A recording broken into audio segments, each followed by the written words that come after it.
relationship experience. My name is Sarah J. I am your host, and I've got the professionals in the building, Adrian and Krista. Let's go. Hey. Awesome. All right, so I feel like the mics are a little bit better adjusted now. So hopefully if you've been listening and you were like, why can't you hear Sarah? She sounds like she's in a cave. We're all fixed now. Very good stuff. So we had Krista, you had a burning question you were going to ask us for today. I did. I was thinking about like what we're going to be talking about today. And I was thinking, what is the most toxic thing that you've ever witnessed or experienced in a relationship? Like, just thinking about that. Maybe not the most toxic, but one thing that sticks out to you. Okay. Yeah. All right. So when I was in college, still wasn't officially dating anybody, but all my girlfriends and you know, they all had partners, and I'm just looking at from the outside of these partners like, oh man, they have everything. They're just crushing it. And so after this one couple had broken up, I got their car.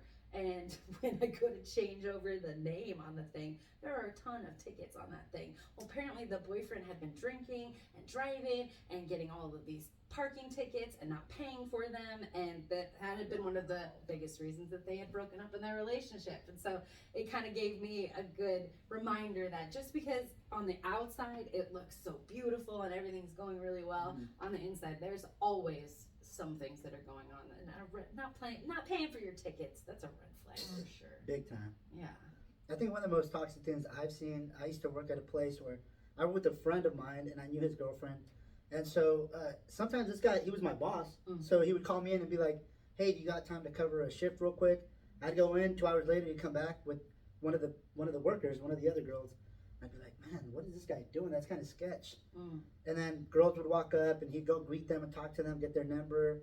And he would give girls rides to their house after work. And so I think that was, for me, like the biggest red flag, infidelity, cheater, and super toxic. Because I knew this guy, and again, like Sarah J, like you said, yeah, I had the girlfriend. And like you said, like on the outside, everything looked good. The Instagram, the pictures, the relationship, she was always like, oh, he's the best. But then she didn't know what was really going on the inside. And so that was really toxic. That'd be tough for you too to see her and see him and want to say something. And yeah, good thing she found out though. So yeah. I mean, it's that whole Instagram, right? The Instagram life or the Pinterest life where it looks beautiful, but then you don't really know what's happening below the surface. Exactly. And for me, I remember one of the first times I registered like a toxic flag in a relationship, and I was like in like probably 18 or 19, and we had gone on a trip with a bunch of friends, and I knew this couple individually like before they got together, and then they got together, got married very fast, and they were great people. I loved them both, and we were trying to get out the door, and everyone was ready except for the girl. And it was just taking her a little longer. And so everyone's in the car, we're sitting in the car, and finally she comes out, sits in the front seat, and her husband looks at her and just like belittles her, like, you should never, like, don't ever embarrass me like that again, like, I can't believe you were late, if you ever, and just started going and really just like frustrated at her, but just really negative and harsh. And I was taken aback because I'd always known these people as positive and really encouraging. So like as a couple, I was like, oh, they're a beautiful couple. And then when I saw that behavior, I was like, wow, I didn't expect that. I don't actually know how to respond in the car now. And it just made me think, like, I don't know how I would handle that if someone spoke to me like that. It was a very disrespectful way to have addressed the situation. And obviously emotions were high and they were responding to how they felt, not each other. And I don't know how they resolved it later, but I just remember witnessing that and thinking, yeah, I don't want anyone to ever speak to me like that, even if I was wrong. Did you and that girl ever have a talk about that, or was it just kind of pretended like that didn't happen and you guys just moved forward? We just like pretended it didn't happen, and there was a significant age gap between me and the couple, like probably 10 years. And so I didn't know that I had the relationship to say to them or even recognize at the time what I was witnessing, other than I didn't like that. You didn't like the way it made you feel, and you knew, I don't want that in mine. This isn't something I want. And they were in their late 20s, early 30s, and I was like, obviously they know better. Like, you know, they're older, so they must know, and I'm the one who doesn't get it. And it wasn't until later that I looked at that and went, you know, that's probably something that they needed to work on. And I know that's not something I would want, and I've probably been guilty of it myself. We're always guilty of those things, but yeah, for sure. But I remember that registering with me and going, that's not something I want. And look at you now. You're out here spreading all of this relationship information in an educated way. Like, who knew little you would be like, I don't think I'm even qualified, or that they would know more about a relationship. Because I think we all, when we're younger, I mean, we only have what we see outside, and so we assume when we see something that, well, they're much older than us. This must be exactly how you treat somebody. But that's why we're doing this relationship experience, because everybody all the time is dealing with a relationship with self, with your bosses, with your partners, with your mother, with your brothers and your sisters and your cousins, and how do you work through the best things in the relationship, but then also those conflicts and those weird things. And so if you haven't liked and followed along with us, we definitely would love for you to do this, because we're into this. We have been flying through a few episodes, and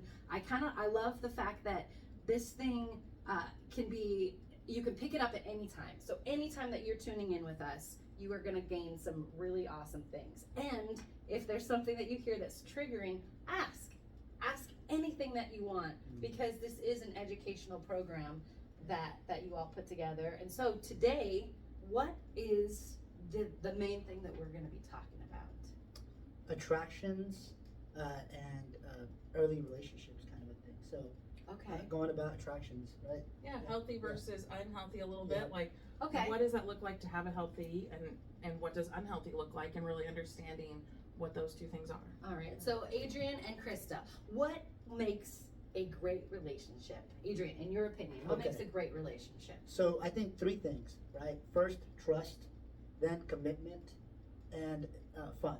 You got to be having fun. I think one thing that me and my wife, we do is we have a designated date night where we stop everything we're doing and we set that date night and just continue to get to know each other, talk about the things we're going through, and most importantly, we have fun. And so I think having fun, having that trust and that commitment is the most important thing. Do you think it took a while to, like, so all those things are absolutely perfect that you would need? Yeah. Do you feel like one came before the other and they kind of trickled in, or that was like both of you from the very beginning? These are the three things that, I mean, wouldn't that be beautiful? It would be beautiful, but no, it takes time. I think you have to be intentional about having fun, right? With all the things going on, work and everything, and it was definitely fun in the beginning because it's the euphoric stage. But after that, you got to start trying. Okay. Trust is earned, not given, so that takes time too. It takes time to get to know the person for who they really are, and then commitment. I think there's a commitment issue right now in society, culture, whatever. But a lot of people are scared to commit to certain things in relationships, and so that also takes time. Perfection is not, and nobody can get to that perfection. No. But also knowing what your red flags are and your lines and your limits, and that's why we're doing this, because everybody's got different lines.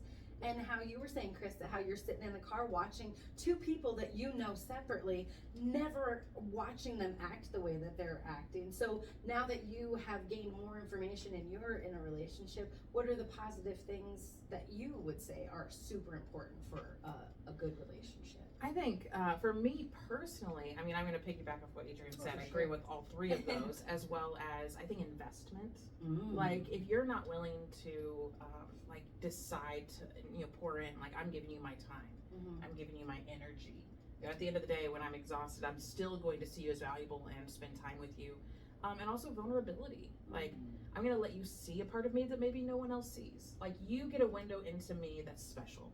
And I think that is a privilege of being with somebody, is they get to see you on your good and your bad days, and they get to see more of you than anyone else. And so finding that person that you're okay with that, and taking a risk. It is a risk to be with somebody. It's a risk to be vulnerable and to say, I'm going to commit to you and I hope this works out.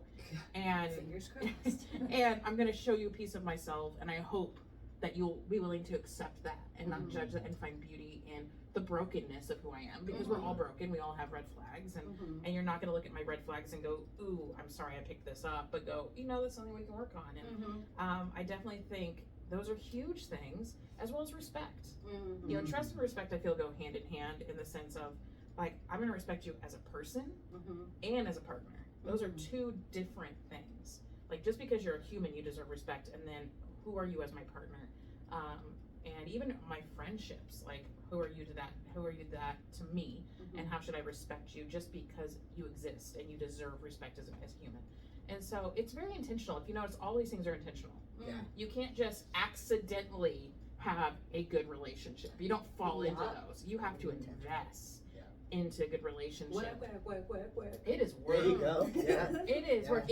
It's easy to slip into a bad relationship or to make a good relationship bad by not spending time and being intentional. If you just slid into everything, yeah, your relationships eventually would all crumble because it takes work to. Because I used to say, oh, communication, number one, because I'll go off. I love everything that you guys said. I'm learning as I'm getting farther into my relationship because we're about to celebrate our 11th anniversary. Come on. I know, right? Woo! Hey. That it's more than communication. It's being able to understand. I might say something, but you might interpret it a completely different way. And then we're at a stalemate where we're both, I said it, I know you heard how I said it, and then I said it, and I know you, and then, so being able to step back. So I think the colors and how you said this, and this has been rattling my head since you said it, Krista, where you were saying like it's your responsibility to know other people's stuff, and I was like, I did not like that, but that's the part about communication that you can say something, you have your own way that you say things, and other people they're coming from a completely different space, the way that they may even word things, the way that you're receiving it is different. So if you're able to know what colors they are, you can interpret and then ask questions too if you're unsure. If you're just guessing what they're saying and you're like, oh, I got it, and then 10 days later you are in a blowout fight because both of you are feeling completely unheard.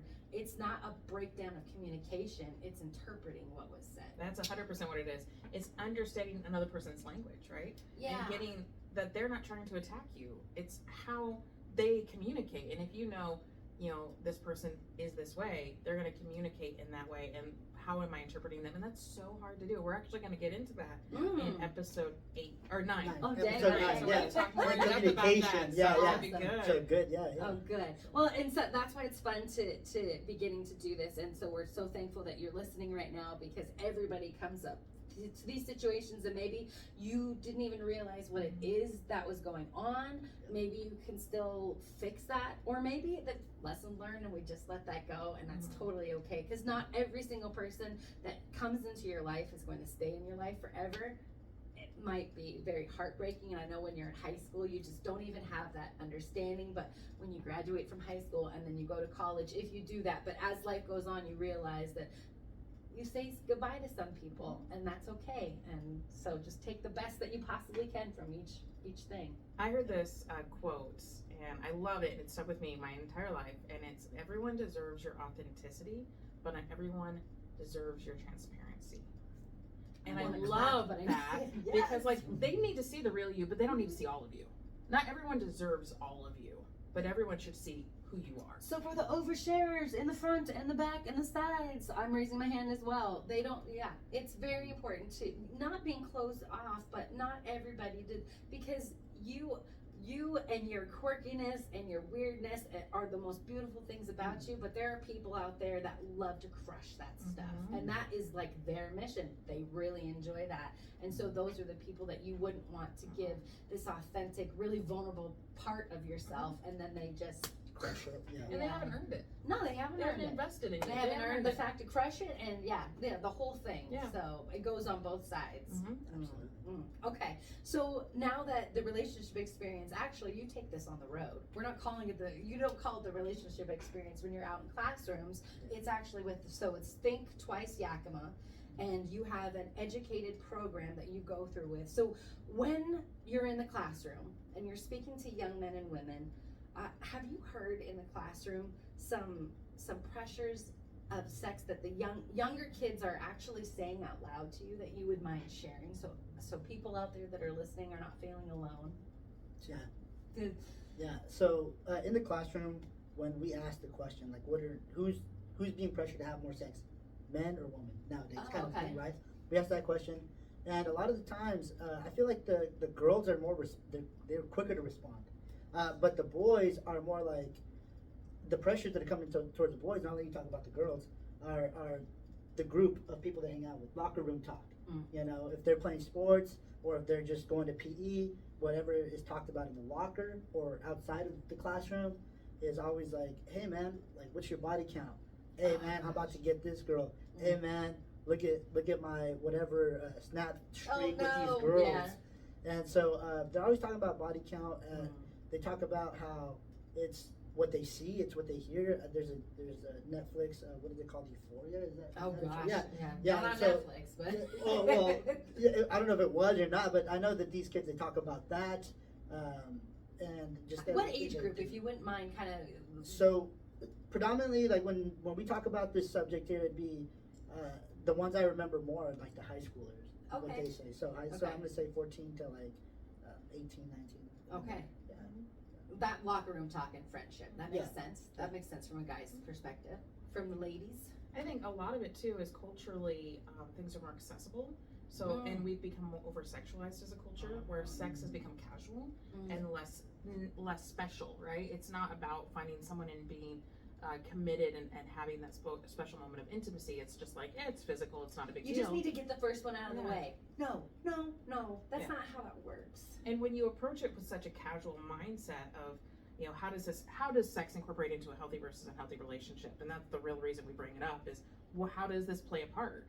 And because it is a part of a relationship, right? A healthy relationship, you should have physical intimacy. For sure. But where does it belong? And so for girls, I think a lot of the pressure comes from wanting that relationship with a partner, right? Yeah. I want to be loved. Yes. You know, I want a guy, or my partner to look at me and say, you're beautiful, you're special, and I want to feel bonded. And so sex for a woman is different. It's not necessarily about the physical, it's about the connection.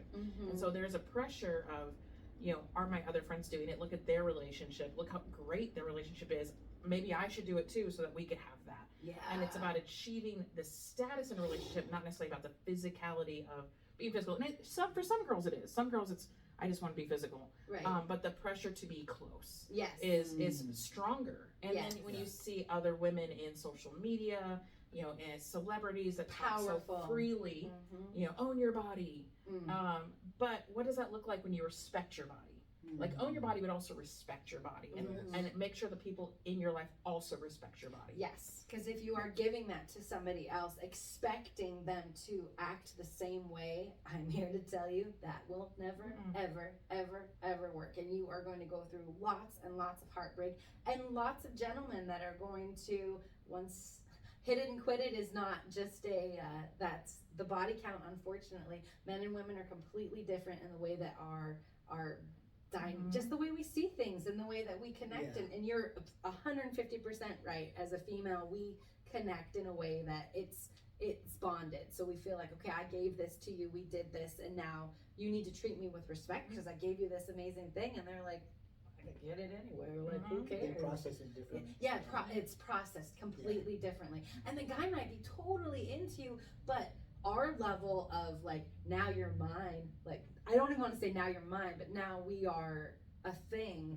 The male's not really necessarily looking that way, or relationships are rough. Everyone interprets things differently, and that's why if you start a relationship with physical intimacy, you can start off on the wrong foot because you could be reading things separate, right? Yes. It could start off with completely different intentions, and that's why we say wait. Like, it should not be the first thing. It should be, you should build with trust. Shouldn't even and be respect. the third thing. Yeah. And that comes with mature love. Like, as you grow in the relationship and you hit maturity and you're in a committed relationship, that's when that comes into play. Yeah.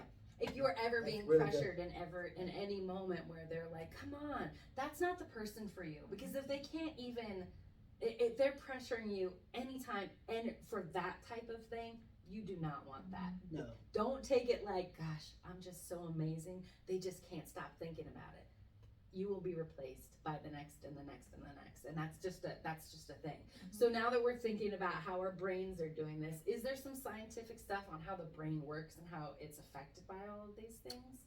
Yeah, absolutely. So when you start falling in love, your brain begins to release these chemicals, like your serotonin levels. This is the tranquility chemical where it's the euphoric stage. So the first maybe that first year, you're head over heels, like I talked about in the last episode, is this person can cuss you out, and you're like, dang, that is the cutest thing in the world. I love it when they say let me make this person mad again. Or they have all these red flags, and you're just not seeing. You're seeing nothing, right? And so green yeah, for days. green. Yeah, and like you were saying, men and women process differently. Mhm. So if there's another chemical, the oxytocin, which is called the bonding hormone. When maybe a girl gets a hug, it's different than when a guy gets a hug. Well, you right? leave your smell on Yeah, us. yeah. And so the chemicals react differently, and so girls, they feel like, man, I feel so protected, so comfortable, so like this person's holding me. You barely know them. You've only Right. known them for 2 weeks, but you're already head over heels. And so those are just some of the chemicals that come into play. You're not able to see straight clearly. We have a water bottle demonstration. I wish we had one right now. Actually, that'd be awesome. Can we pause it? Can we pause We it? probably can. Should we? We can do it at a different We can do time. it at a different time. So stay But- tuned for that. Yeah, water bottle demonstration where it's a clear water bottle, and then we start adding like glitter to Okay. represent each chemical, and then then we shake the bottle up, and we're like, this is your brain in love, because the science is your brain actually lights up when it's in love. It literally lights up, and so yeah, I mean that's. Do you have anything to add on? Well, I mean, there's actually scientific studies where they've actually watched how the brain physically responds to these hormones, and you naturally respond. That's why you feel bonded. That's why you can't see. That's why when you look at a friend who's just gotten a relationship and you're like, "Ooh, that doesn't look good," and they're like, "What are you talking about? He's amazing." Yeah. I joke around with the students that I have an alter ego, and her name is Crystal, and Crystal is the one that when the love hormones hit and you behave badly. Because Krista would have never dated that guy. But Crystal, she can't think clearly. She go round. And she does a hot mess, and she wasted a year of her time on him. And I think everyone should have that alter ego because Sarah without the age. yeah, Sarah without the I tell you like Sabrina. Sabrina, she just got problems. Yeah. And so when those chemicals hit, you're like, why did I behave that way? Like, why couldn't I see? Instead of beating yourself up and saying, I don't understand why I was so infatuated, why I couldn't see clearly in this relationship after the fact. Just know that there's a reason you behaved that way.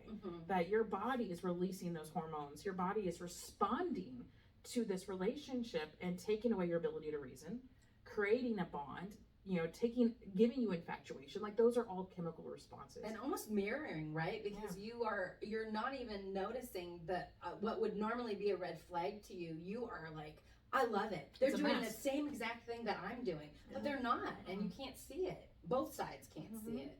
Yeah. That's wild. But Adrian was talking about like when you give time to let those chemicals settle, because they do settle. Yeah. You start How to see long does it differently. take? 3 to 6 to 9 months. Okay. This is called the 3 Just 6 to long 9 enough month to have rule. a baby. Yeah, just long enough to have a baby. Which and- has happened yeah, for people. Yeah, Dang it. yeah. Oh, cool. And yeah, for some people it's different. Some people might take even longer to process that, and so it's important for you to take your time.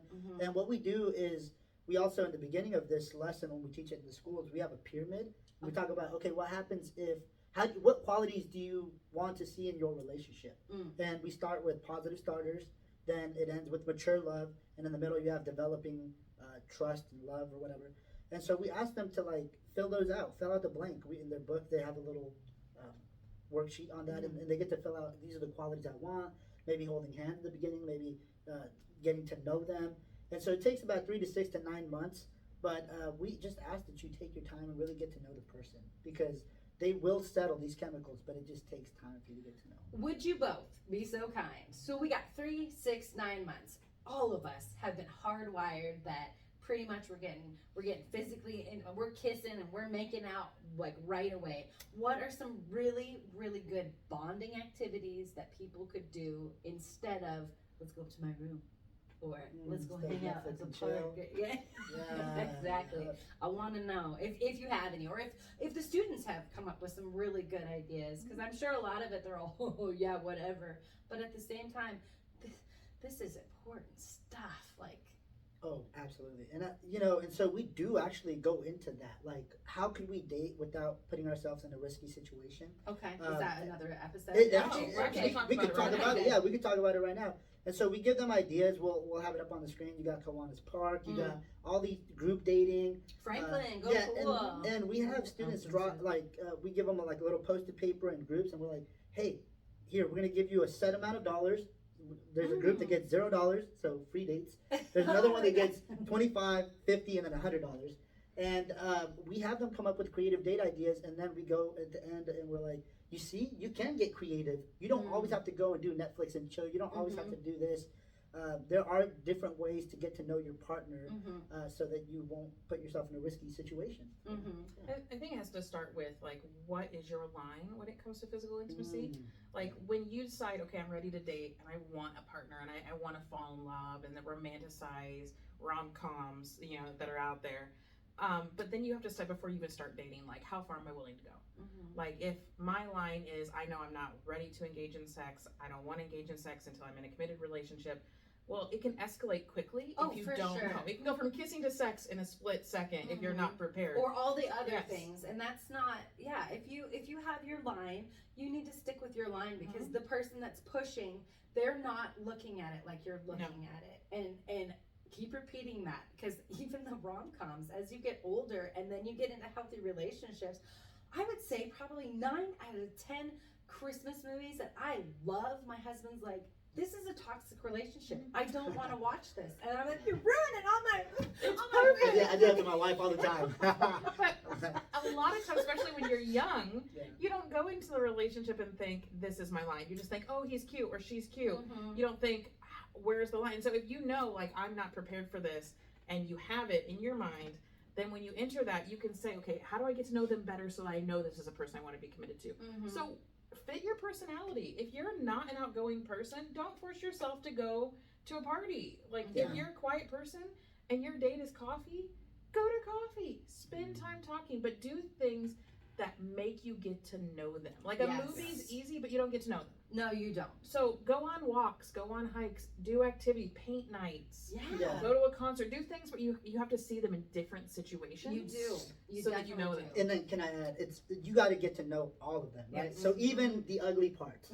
So we always recommend, me and Krista, we talk about this in the classroom, take them on a date that's going to piss them off. Oh, okay. Because you want to see, like, how they react when they're angry, and if you can handle that, right? Because you're going to have to deal with that moving forward. There are things you could do to work on those issues, but at the same time, you do want to see, like, how does this person get mad, or what are they like when they're angry, right? My husband took me on an angry date, and I did not know. The thing about taking a person on a date that's angry is the other person doesn't know, right? And so I've never heard of this before. I had it happen to me, and I hadn't heard of it until it happened to me. And it's so funny because he brought it up in a classroom, and I was like, I've experienced that. And Eric and I, when we just started dating, he took me on a walk, and we went on a brief little walk.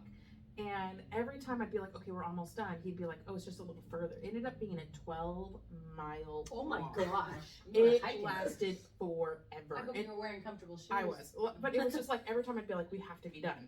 He'd be like, oh, it's just a little further. And there was never an end point. And it got to the point that I just got so frustrated that I was like, what are we doing?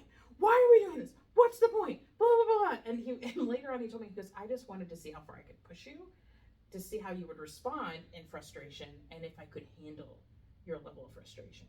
And I did. I got angry. Yeah. And he decided, oh, I can handle that. I joke that now that we're married, he doesn't even know the level of anger. Like, I can get far beyond a walk. That was very nice. Far beyond a walk. But it was for him, and I think that's more maybe a guy thing than a girl thing, because I've never once thought, let me see him angry. But I think maybe for a guy. Adrian, would you attest to that? Did you test your wife? No, I did not. This is something I just recently learned, but I had to learn, like, in the relationship, like, while we're already in it. And I was like, okay, so when she's angry, this is how she reacts. And I just didn't know how to handle it at the time, right? But we had to work through it. But I think I like that. I like that pointer. I learned that from Krista. And I strongly believe, you should go on those kind of dates and see if it's something you'll be able to work on or handle. So if somebody were to get really loud and that your personality does not deal with loudness, that it is on you and them to kind of work through being able to speak out loud, because I feel like sometimes people don't know the words, and so they're very quiet, and so the other person assumes, okay, because they're quiet, they accept this, but they did not. They didn't like it. They don't know what to do with it. And so then they kind of push it to the side. But then that stuff starts to build up with, like, those unspoken things. And then when you go off, you have 20 different items that are spanning a very long period There of you go. time. Like sweep it under the rug kind of a thing. Mhm. Yeah. I grew up in that type of household, so my husband did not grow up in that type of household. So it was so refreshing to be like, oh, we're doing this, Yeah. okay. But then I'm like, we're doing this. This is really hard. And so really we're gonna good. get into that Yeah. in detail on That's- episode yeah. 9. Episode 9, It's 100% communication my skills, kid. all that stuff. So stay tuned. You want to Okay. listen in. okay, It's gonna be good. I think the reason why we say wait until to be physically intimate until you're committed yes. is, what if on one of these dates you do see a trigger and you're like, I'm not okay with that one, that's a deal breaker. If you're already bonded, if you've already had sex, if you've already been like, hey, we've been physical, it's harder to break up. Yep. Plus it could lead to sexual regret, which you're like, ooh, I wish I hadn't been intimate with that person because now I have this history and I regret that. Now it's getting weird. Yeah. Okay. I know that they've seen me and we've experienced this, but if you say, I'm going to put this off until I know, when that 5th or 6th date comes and you're like, ooh, trigger, there not it okay, was. you break up and you end it with very little regret, and you're able to walk away and be like, you know what, it is what it is. I'm Right. going to head on to the next person. And that's why it's so healthy to wait. But when you dive in right away and then you find that trigger, it's a whole nother ball of yarn, or all those threads in your head that you're having to process through For sure. when it ends. The power of waiting, and also that gives you more confidence, and then you're better. The next, you're just going to be a better partner and better for yourself. The more times that you practice this, and even encourage your friends to do these things. If you're hearing any of this stuff, parent, kid, whoever's listening right now, and you're like, I gotta send this to so and so because they need to listen to this stuff. This is why this is happening right now, because there is a difference between love and infatuation. And if you would be so kind to kind of dive into those, because again, waiting those 3, 6, 9 months, and you think right off the bat in week 2, I'm in love. Yeah. Are you in love on week 2? Maybe. Yeah, all the chemicals say you are, right? But love and infatuation. We have an activity we do with the students, and Krista's really good at this. We have them kind of stand at the back of a classroom, and she'll read off like one that's love, and if it's love, you get to walk forward. If it's infatuation, you don't walk, right? And one of the things with love versus infatuation is love is something that takes a long period of time, right? It's trust, commitment, all that stuff, but long period of time, long association. Infatuation is kind of like YOLO, like, hey, you only live once. Hey, you know what? I feel this way, so I feel like we should have sex right now because that's how I feel, kind of a thing. It just feels right. Yeah, it just feels right. Instead of thinking about the long term, about the consequences, about the boundaries, right?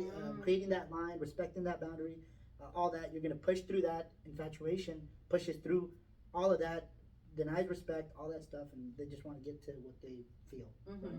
Versus love. Well, love, I think, is more of a choice than an emotion.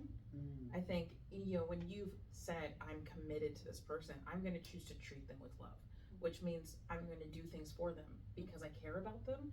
And I think a lot of times we tie love in with it's based on how I feel. Well, there are some days that I don't feel like loving my husband because I'm tired, I'm cranky, and it's not because myself right now. It's not because I don't love him. It's not because I'm focused on me. But he may need that from me today. So I need to give a part of myself that's harder for me to give in that moment. That's love. That's love. That is not infatuation. I'm choosing you, and I'm choosing to invest in you and invest in this relationship even on my bad days. Infatuation is all about me.